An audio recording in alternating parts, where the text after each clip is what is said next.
Ito ang GMA Regional TV News.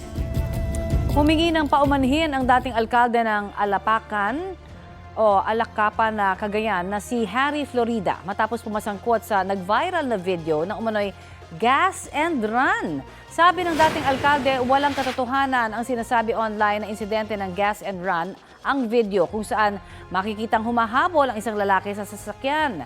Hindi raw sila nagpakarga ng gas at hindi rin daw tinakbuhan ang sinasabing gas attendant. Anya, siya ang may-ari ng gasolinahan at ang lalaki sa video ay hindi gas attendant kundi isang taga Pampanga na kinupkup nila ng kanilang pamilya 3 dekada na ang nakalipas. Pinasakay rin daw ang lalaki kalaunan at kasama nilang nagmeryenda.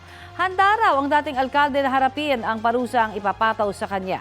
Nauna nang nag-issue ng show cause order ang LTO sa 3 sakay ng SUV kabilang ang dating alkalde. Sinuspindi rin ng 70 araw ang lisensya ng driver at isinailalim sa alarma ang sasakyan habang patuloy ang investigasyon.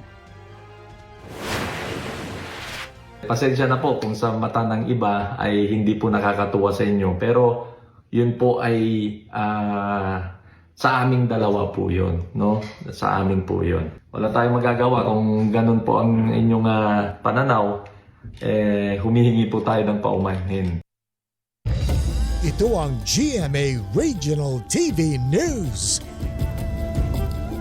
Nasawi ang isang construction worker sa Bindoy Negros Oriental matapos siyang aksidenteng mahatak papasok na isang umaandar na cement mixer.